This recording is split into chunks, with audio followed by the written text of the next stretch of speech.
Hello, I am Bentham and welcome back to Factorio Towns. In the previous episode we named the military town. We have called it Worchester because it was by far the most fitting of names in various different ways, and we now have the basic production running there, making the military science which is being delivered back to Flaskmere, and so for a while there is some research being done. Now the plan for today's episode is to start sorting out the wall that will extend out from Worcester, but unfortunately the episode starts with a bit of an emergency. We have an attack over in Ironwood, and Ironwood is just not built to defend against biter attacks. It's quite a bit of a problem.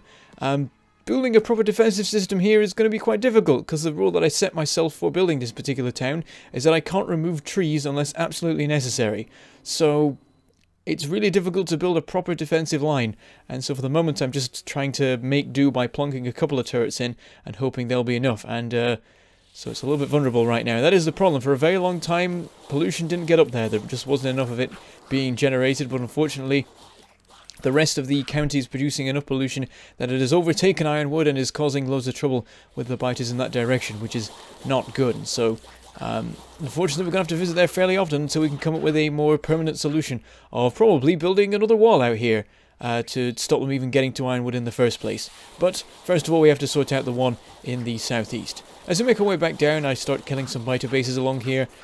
The idea is to try and help the situation by stopping as many attacks taking place, but what that'll mean is that more pollution gets to bases that want to attack Ironwood, and so the pressure will be taken off towns that can deal with it and put onto towns that can't. So it's not really a very good solution, but I thought it best to just kill biters in general and stop their advance a bit.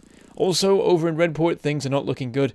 We are having issues with the ammo is just constantly running out. I'm trying to supply them with enough to last a while, but then they get attacked so often that they very quickly run out of ammo again, and then all the turrets start getting destroyed. So it's really not good. What I've done is I've tried to set up a basic bit of ammo feeding for the turrets by setting up a chest that unloads some ammo, but unfortunately I have barely any ammo available to use. I've already been using it up on supplying various other turrets, and so I'm having to empty out the turrets that have too much in and then putting that back into the system. So it's definitely not a permanent solution, but it'll hold the biters off for a short amount of time while I try and sort this out. As soon as I've got the southeast covered, I will only have to deal with the northeast, and I'll have a lot more time to deal with it. So once the newer wall is in place, I'll be able to push the biters back a reasonable amount and stop them attacking quite so frequently. But right now, I just can't dedicate the time to it. While I'm taking out the biters in one place, they're attacking in another place. It's all terrible. A lot of towns in the east are suffering, but now that we have an intact wall in both the northwest and the northeast, the northwest and the southwest, that's the one, it has helped in that respect. A lot of bases that were previously under frequent attack are now safe, but unfortunately the problem is as bad as ever over on the east side. So all we need is the materials to start expanding the wall out from Worcester and going from there. Doing the same thing as we did in, well, in all places really. Establishing the wall and then clearing out the biters that are inside it is probably the best way, just to, because if you deal with the biters first, then while you're building the wall, they'll start advancing again and cause all sorts of issues there. So I'm just going to put the wall in place, and then I'm going to sort out the biters that are inside it, and then we'll just have the northeast to deal with. That is the current plan of action. Grabbing some more in the way of flamethrower fuel there, so that I can continue to deal with some of the bases in the southeast. And it seems that one furnace making steel is not enough for it, so I dumped another 100 steel into the system to try and help boost it. I should come up with some sort of more permanent thing, but for the moment I'm just making it work. At some point I'll want to make a steel town that will then deliver the steel to Frackham and have a much more reliable and much higher rate of supply. But for now that'll do. Yeah, so we go over to Worcester, which of course is having ammo being unloaded from Fortin, so I can quickly grab some of that to properly resupply me and the car, and then leave none left in Worcester pretty much because of just how much I've been using up recently on various things. And then I start planning out where I'm going to line up this wall. Unfortunately, I've sort of messed up slightly. I was originally planning on building this town and then having the wall a little bit further out, but the thing is that the wall here almost exactly lines up with where I wanted the wall to be. It needs to be like 2 steps further forward and then it'd be perfect, but I can't be bothered like removing the whole thing that we got right now and then stepping it forward too, so I decided just to make it work, run it along up to the water, and then try and work out how to not overlap that particular uranium deposit that is there. We may never use that uranium deposit, but it'd be nice to have it available just in case we require it. There are plenty of uranium deposits around the place though, so we'll probably never get that far out before we can get to Coverix enrichment and then be able to get crazy amounts of all the fancy uranium that we'll ever need. I keep forgetting which one it is. I think it's 235 that is the rarer kind of uranium, the one that's actually useful generally. Anyway, to make the wall we need to go and get some walls, and so we hop over to West Point to grab some stone bricks and walls that have been produced there, and of course we'll dump in our supply of raw stone to make sure that there is some still around next time we come back, and then we'll go and grab some more raw stone from some of our stone mining outposts out here to make sure that next time we visit West Point we already have the raw stone ready to put back into the system. Always important to plan ahead with those sort of things. Make sure you've got the materials ready so that you can get everything sorted quicker and not at any point end up leaving West Point without any kind of stone, because that will just result in all sorts of issues of having to sit around and wait for things to be made and so on and so forth. So this particular outpost there I think is now out of stone, which is a bit of a concern. We are running out a little bit of the stone that we've been mining recently. Also early on in the episode the biters knocked out this pump here that was feeding Flaskmere, so I've just put that back in place again. I should have just had the pump deliver from somewhere over like Colbury, and then we wouldn't have to deal with biters occasionally getting annoyed with the pipes and trying to take random ones of them out. So we go over to our bigger stone deposit over here, and all the miners have now finished. All of the stone that is left is what is in the chests, and that is a bit of a concern. We are definitely going to need a new stone supply soon, so perhaps the stone town will be next on the list of towns. But of course there's always multiple different towns that are on the list of towns to build next, and but I think stone's probably the most critical, because once we lose that we can't build walls anymore, we can't build our name cards for the our proper plaques for all the towns, and that's no good. We got to make sure we can do that, and it'll save us a lot of time having to faff about, go over to West Point and places like that to grab the stone if we can just have one central area using an artificial stone deposit that we can mine as needed. Also deal with a couple of bases that are getting a little bit too close for comfort to other towns, and also we spot on our way to Worchester there's a couple of biters here. Interestingly, one of them, as it was chasing me and was about to die to fire, it suddenly vanished, and then when I went and looked over at where they'd been standing, there was now a large worm there. So we've learned a little bit more about how the bases are formed, that the biters will take up the positions and they'll sit there, and at some point they will disappear to become a new structure for the new base. But also, even if you distract them and interrupt what they're doing and they start trying to attack you, they can still at any moment turn into one of those structures, which is a little bit of a concern. So I should have burned it a bit quicker, as it turns out, to make sure that I could stop it before it became something that would take a lot more flamethrower fuel to deal with. Anyway, back in Worcester, I've decided to boost the iron supply. It wasn't going as quick as I'd like. We had not even half of the production running for turrets and grenades, and we want to be trying to make 1 military science pack per second, though we are about to run out of military science requiring research to do, and then we'll need to do we'll need to make production science packs to be able to do any more beyond that. All we can do is cannon shell upgrades, and we don't really need those because I don't use cannon shells anymore, but you never know, they may come in useful. And also, I like to be a completionist with these things. I like to have all of the research done if possible, so that is what I am aiming for, and I might as well, seeing as there's no other research I can do right now until I have the next level of science packs made. It is an interesting thing about the new science pack system that you can, if you want, skip things like military science packs. If you just go straight to production science packs, there's a whole bunch of stuff you can research that doesn't need the military ones. I think that's quite cool, and there's even a couple of researches that need military science packs and high-tech science packs, which are the yellow ones or the orange ones, and don't require the production ones. And I like that. I like being able to specialize in particular areas depending on what situation you're in. It's quite cool, and I wish there'd been a bit more of that, really, because really it's relatively limited. Of like, you can either choose to bypass military or not, or if you're looking for something really specific, you can bypass production. It'd be cooler if there were even more sort of separate branches that you could follow. and you could really go in complete different directions, and you had to make a choice between two equally useful kinds of science pack to produce next, that sort of thing. Whereas at the moment it does seem like it makes sense to advance to military before you go to production, because military is so relatively easy to set up. You just need a bit of iron, a bit of copper, and a bit of coal. Coal's the only weird one in that particular selection.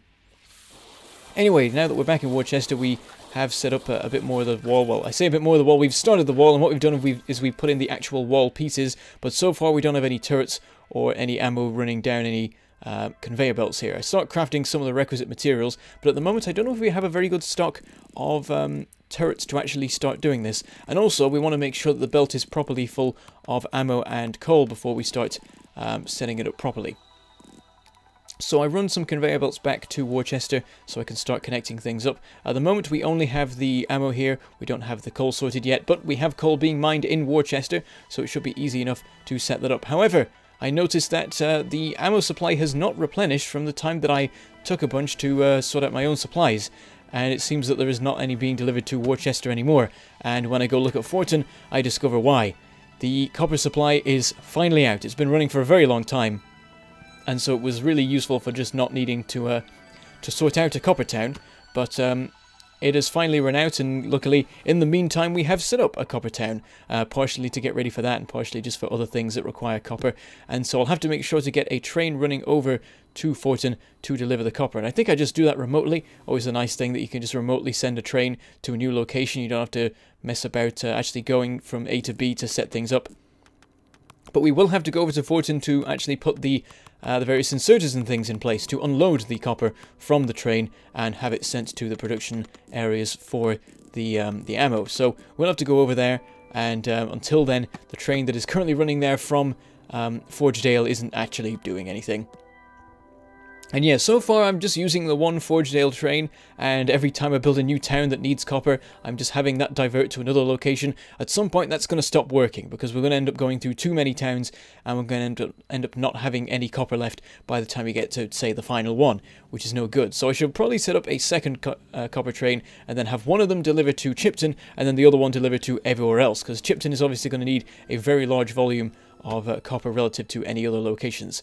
I mean, other locations might want more copper, but Chipton is the one that should be getting it whenever there's any sort of shortage, because of course circuits are extremely important in all stages of production of all things.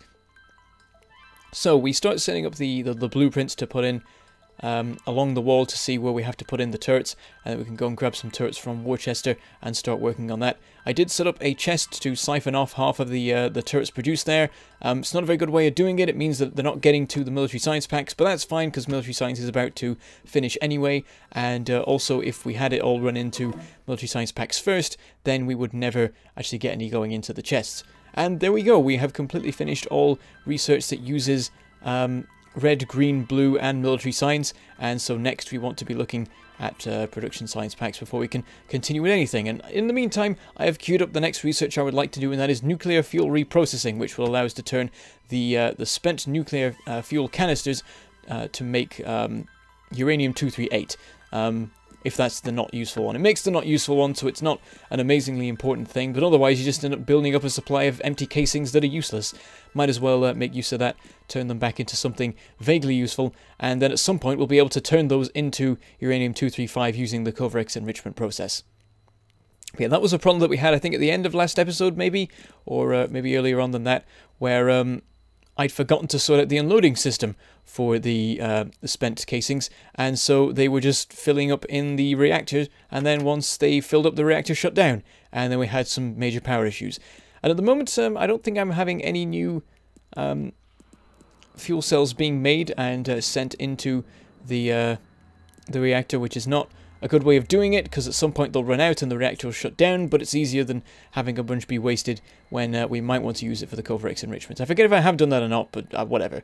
I think we will have enough either way for Covrex enrichments by the time we get to that stage, because we've got 2 different science packs to make in the meantime before we can even start thinking about having that research completed.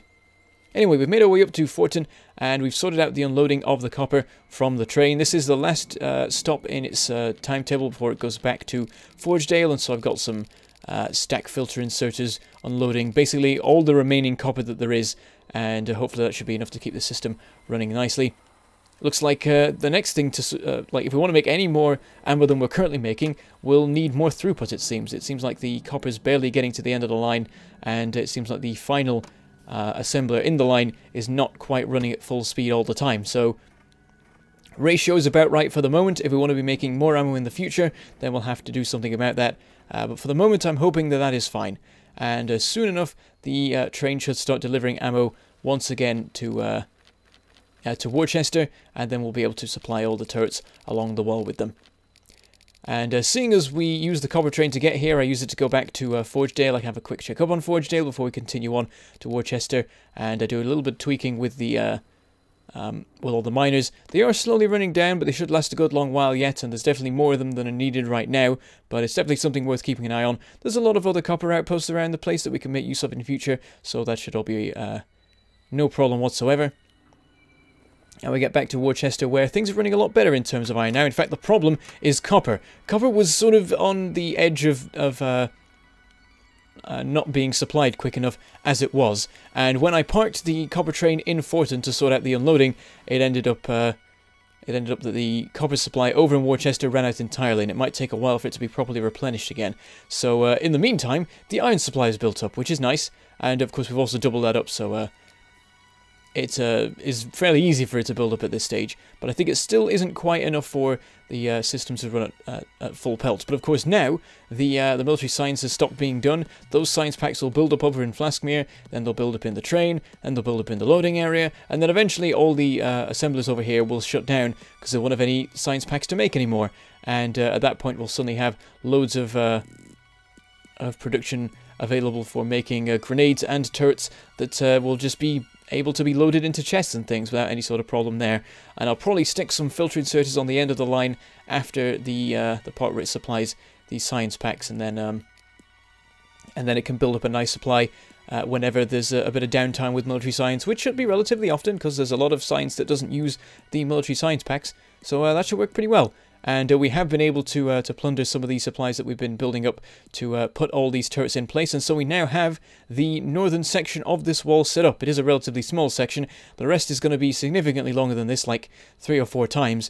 But it's an important first step, and it should mean that there's a little bit of safety around the East Lake.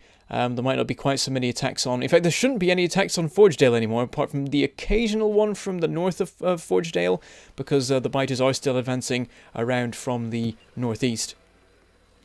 Making sure to put a radar in there so we can keep a proper eye on the biters. And it's always good to have radar coverage on anything that you've built so that you can quickly go and look at anything that might have been destroyed recently or might be under attack at the time. I also set up a second one over here in this other corner just so we get a bit more coverage. I think that does actually trigger a biter attack because they attack pretty much the moment I build that thing. But I don't know if that is because they like to blow up radars, or whether it was my presence, or whether they were just going to attack anyway. But there's quite a lot of bases to the south of Worcester here that are going to be well inside of the boundaries of the wall once we get it fully set up. But we're going to have to get most of that done in the next episode. We are running out of time for today, and also out of materials. And also, it turns out I really should have just put the entire wall 2 squares forward, because maneuvering around all these rails here is a bit of a mess. I didn't realize how close to the edge I was. And yeah, I should have just made a little bit more space to work with, and it would have looked nicer. But whatever, I make something that functions, and that's fine. And that should serve the purpose well enough. At some point, of course, like if we have any issues where there isn't enough density of turrets and they're occasionally getting blown up, eventually we will have a logistics system that will keep everything operational. We'll repair things as they're damaged, we'll replace things that explode and stuff like that, but we are not quite to that level yet. But it should be fine enough in the meantime. But yeah, there's a lot of towns that are really struggling right now. Redport is running out of ammo. Frackham has run out of ammo. I've just given up on that. The flamethrower turrets are enough to hold off the biters, so I've just sort of left them to sort it, and the actual gun turrets there are struggling a bit. Maybe some of the flamethrower turrets are taking damage as well, so I can't ignore it forever. But I'm trying to dedicate as much time to sorting out the biters over here as possible, so that that problem is sorted, and then I'll have more time to deal with things like sorting out the issues in Frackham. For the moment, it is holding the line, but yeah, we will have to keep an eye on it as we go into the future. But anyway, I've spotted this nice little stone deposit here to temporarily stave off us running out of stone. But we'll make use of the last walls that we have available to us right now, and a couple of turrets we have to start extending the wall southwards. But that is all we have in terms of material for now, and it is pretty much all we have time for. In terms of time as well for this episode, just use what grenades I have to clear out some space in ahead of us. Oh, there are some more walls, yeah, but I end up using up all the remaining walls that I have in my inventory for this, so we'll have to hop over back to West Point to grab some more. And yeah, our stone supply is really getting low. I think I'm going to say it now that the next town will be the stone town. The time will finally come that we will actually build the town that I've been talking about for many episodes. It's like I've sort of been putting it off because it does involve using a command and it's a bit cheating. But that's all we have time for today. We'll end up sorting that out pretty soon. And I shall say goodbye. Thank you for watching, and I shall see you next time.